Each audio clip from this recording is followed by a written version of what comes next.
जय हिंद साथियों, स्वागत है आपका self study classes with Sumit Jain YouTube channel और दोस्तों ऐप में। आपको वीडियो को लाइक करना है दोस्तों और अपने मित्रों तक शेयर जरूर करना है। और अगर आपने अभी तक सेल्फ स्टडी क्लासेस का ऐप डाउनलोड नहीं किया तो सेल्फ स्टडी क्लासेस ऐप जरूर डाउनलोड करें। ठीक है दोस्तों, अपना ये डाउट्स वाला जो है अपना सेशन होता है, डाउट्स वाले क्वेश्चन हम लेकर के आते हैं। ये सेशन आपको जरूर देखना है। आपसे पूछा जाता है पूस की रात कहानी के रचनाकार कौन हैं। आपसे प्रश्न पूछा जाएगा। तो दोस्तों आपको अभी तक यही पता है कि पूस की रात जो कहानी है वो किसकी है। तो अगर आपसे बनता है तो आपका बिल्कुल सही आंसर यहां पर आना चाहिए और उत्तर हो जाता है क्या, प्रेमचंद, है ना। ये आपने पढ़ा है, पूस की रात की रचनाकार कौन है, प्रेमचंद। ये तो लगभग सभी लोगों को पता होगा। लेकिन एक क्वेश्चन और पूछा जाता है दोस्तों, पूस की रात के बाद, है ना, पूस की रात के बाद अगर आपसे पूछा जाता है तो आप क्या उत्तर लगाओगे, बादशाह हुसैन रिजवी। यहां कंफ्यूज नहीं होना, ऑप्शन में प्रेमचंद भी हो सकता है। पूस की रात के बाद की रचनाकार कौन है, तो कई लोग कंफ्यूज होकर प्रेमचंद लगा देते हैं क्योंकि उनको पता है पूस की रात तो प्रेमचंद की है, तो ये पूस की रात के बाद यानी कि ये भी प्रेमचंद की ही होगी। ऐसा नहीं करना। पूस की रात कहानी ये प्रेमचंद जी की है दोस्तों, और पूस की रात के बाद ये बादशाह हुसैन रिजवी की है, बादशाह हुसैन रिजवी की। ठीक है, तो इन क्वेश्चनों को अपन को समझना है, क्लियर करना है। तेरी मेरी उसकी बात दोस्तों ये किसकी रचना है, तो ये आपको याद रख लेना। तेरी मेरी उसकी बात, मैंने कई बार आपको बताया है कि तेरी मेरी उसकी बात ये जो रचना है दोस्तों ये किसकी है, यशपाल की। मैंने याद भी करवाया, बोले तेरी मेरी उसकी बात, यश को मत बताना। किसको नहीं बताना, यश को। तो यश से क्या बनेगा, यशपाल, है ना। तेरी मेरी उसकी बात, यशपाल को मत बताना, ऐसे करके। तो ये तेरी मेरी उसकी बात ये यशपाल जी की रचना है। जबकि एक क्वेश्चन पूछा जाता है दोस्तों, कोठरी की बात, बोले सर कोठरी की बात कैसी रहनी चाहिए। कोठरी की बात अपन बोलते हैं ना, कोठरी की बात है ये कैसी रहनी चाहिए, अज्ञे, किसी को पता नहीं होनी चाहिए, अज्ञे रहनी चाहिए, है ना। तो कोठरी की बात ये जो दोस्तों कहानी संग्रह है ये किसका है, अज्ञे जी का, है ना। और तेरी मेरी उसकी बात ये जो रचना है ये दोस्तों किसकी है, यशपाल जी की।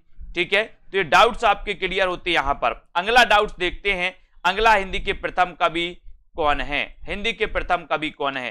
तो नॉर्मल सा क्वेश्चन है दोस्तों, आपको सभी को पता है कि राहुल सांकृत्य ने हिंदी का प्रथम कवि माना सरहपाद को, सभी को पता है। लेकिन डाउट्स क्या है वो देखो, डाउट्स क्या है, हिंदी की प्रथम रचना कौन सी है, बोले सर श्राप का चार। ठीक है, इसके रचनाकार कौन है, तो आपको पता है कौन है, देवसेन।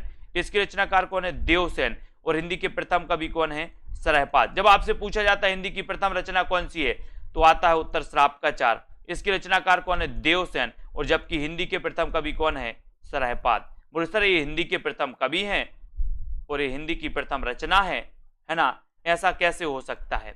तो आपको याद रख लेना कि सरहपाद ने हिंदी का सर्वप्रथम प्रयोग किया था, ना कि कोई रचना लिखी थी, इसलिए इन्हें हिंदी का प्रथम कवि कहा गया। और हिंदी की जो प्रथम रचना लिखी थी वो देवसेन ने लिखी थी, इसलिए श्राप का चार को हिंदी की प्रथम रचना कहा गया। तो हिंदी की प्रथम रचना श्राप का चार, देवसेन कृत, 933 ईस्वी की मानी जाती है दोस्तों। ये भी कई बार पूछा गया है ना। इसमें जैन धर्म से संबंधित श्रावक धर्म का इसमें दोस्तों चित्रण किया गया है। और इस सरहपाद ये हिंदी के प्रथम कवि हैं, जिन्हें कि राहुल सांकृत्य ने हिंदी का प्रथम कवि और अधिकांश विद्वानों ने माना। जबकि दोस्तों हिंदी का प्रथम कवि स्वयंभू को रामकुमार वर्मा ने माना, स्वयंभू को रामकुमार वर्मा ने हिंदी का प्रथम कवि माना था, है ना। जबकि स्वयंभू आपको पता है कि इनकी एक रचना है पयोमचर्यु, ये राम काव्य पर आधारित महाकाव्य माना जाता है, पयोमचर्यु, है ना। और ये दोस्तों स्वयंभू अपभ्रंश के प्रथम महाकवि हैं, जबकि रामकुमार वर्मा ने स्वयंभू को हिंदी का प्रथम कवि माना, है ना। बात करें चंद्रबरदाई की, तो ये चंद्रबरदाई हिंदी के प्रथम महाकवि माने जाते हैं, चंद्रबरदाई। इनका ग्रंथ कौन सा है, तो पृथ्वीराज रासो माना जाता है। ठीक है, तो इन चीजों को अपन को याद रख लेना, ये सारे के सारे हिंदी के प्रथम कवि, है ना, महाकवि, इनसे रचनाएं पूछी जाती हमेशा। अब दोस्तों यहां पर हम बात करेंगे बिहारी और देव के रचनाकार कौन है, बिहारी और देव। आपको पता है दोस्तों, तुलनात्मक आलोचना आपने पढ़ी होगी। तुलनात्मक आलोचना के जनक कौन माने जाते हैं? पदम सिंह शर्मा। कौन माने जाते हैं? पदम सिंह शर्मा। ये अगर क्वेश्चन कभी आपसे पूछा जाए कि तुलनात्मक आलोचना के जनक कौन है, तो पदम सिंह शर्मा। यहां पर देखो, बिहारी और देव की तुलना की और बिहारी को श्रेष्ठ बताया किसने? किसने बताया? भगवान दीन ने। जबकि दोस्तों इसका उल्टा, देव और बिहारी की तुलना की और देव को श्रेष्ठ बताया किसने? मिश्र बंधुओं ने, यानी कि कृष्ण बिहारी मिश्र बंधुओं ने। तो यहां पर आपको याद रखना, बिहारी और देव के रचनाकार भगवान दीन, जबकि देव और बिहारी के रचनाकार कृष्ण बिहारी मिश्र, यानी कि मिश्र बंधु नाम आता है। ठीक है, तो इनको आपको याद रख लेना। ये देखो यहां पर देव और बिहारी कृष्ण बिहारी मिश्र यानी मिश्र बंधु, और दोस्तों बिहारी और देव भगवान दीन। ये कभी कभी पूछा जाता है कि बिहारी और देव, इस रचना में बिहारी को श्रेष्ठ किसने माना? तो भगवान दीन ने। देव और बिहारी में देव को श्रेष्ठ किसने माना? तो मिश्र बंधुओं ने, कृष्ण बिहारी मिश्र ने। ठीक है, तो ये डाउट्स भी याद रख लेना, बिहारी और देव भगवान दीन, देव और बिहारी कृष्ण बिहारी मिश्र। ठीक है, क्लियर। अब यहां पर आते हैं दोस्तों, त्रिलोचन का वास्तविक नाम क्या है? त्रिलोचन का वास्तविक नाम आपसे पूछा जाता, डाउट्स यहां होता है। एक तो क्वेश्चन आपसे पूछा जाता है दोस्तों कि नागार्जुन का वास्तविक नाम क्या है। एक क्वेश्चन आता है नागार्जुन का वास्तविक नाम क्या है, जबकि नागार्जुन को आपका पता है दोस्तों कि नागार्जुन का जो है क्या वास्तविक नाम था इनका? नागार्जुन का जो वास्तविक नाम था वो था वैद्यनाथ, जबकि त्रिलोचन का वास्तविक नाम क्या था? वासुदेव। क्या नाम था इनका? वासुदेव। किसका? त्रिलोचन का। त्रिलोचन का वास्तविक नाम था वासुदेव और नागार्जुन का वास्तविक नाम था वैद्यनाथ। और ये नागार्जुन आपको पता है यात्री नाम से लिखते थे, यात्री नाम से मैथिली में, है ना। तो ये भी आपको याद रख लेना। तो नागार्जुन का वास्तविक नाम क्या था? वैद्यनाथ। ठीक है, और त्रिलोचन का वास्तविक नाम क्या था?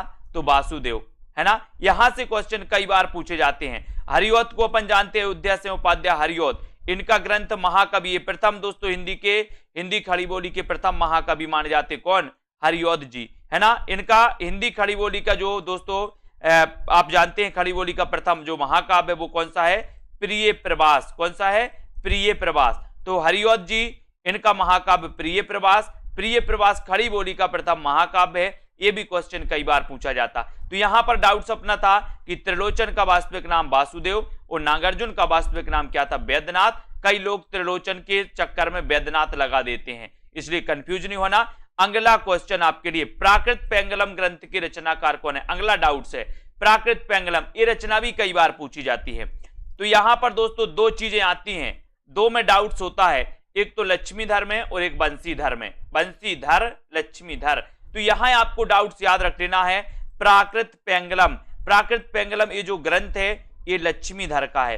किसका है? लक्ष्मीधर का। जबकि बंसीधर ने प्राकृत पेंगलम की क्या लिखी थी?